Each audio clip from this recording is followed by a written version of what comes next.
Magandang umaga Batangas, narito na po ang magiging lagay ng ating panahon ngayong araw ng Miyerkules, January 24, 2024. May kaulapan po tayong naobserbahan sa may bahagi ng Northern and Central Luzon. Ito po yung Northeast Monsoon o hanging amihan na patuloy pa rin na umiiral sa Northern and Central Luzon na siya namang magdadala ng maulap na panahon na may mga tsansa ng pag-ulan doon.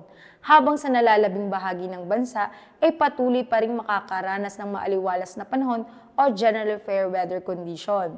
At sa ngayon ay wala naman tayong binabantayan na low pressure area o bagyo sa loob at labas ng Philippine Area of Responsibility na posibleng magdala ng malawakang pag-ulan sa ating bansa. Para naman po sa magiging lagay ng panahon dito sa Batangas, ay makakaranas po tayo ng maaraw papunta sa bahagyang maulap hanggang sa maulap na kalangitan na may tsansa ng kalat-kalat na pag-ulan.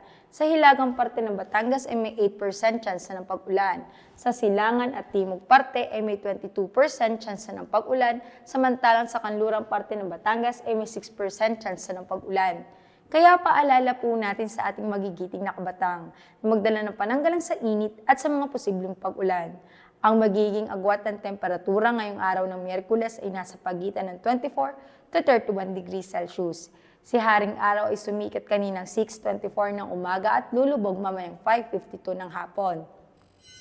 Kaya lagi po nating tatandaan, ligtas ang may alam at tulad ng laging paalala sa atin ni Governor Mandanas, laging maging handa, ingat at magiting.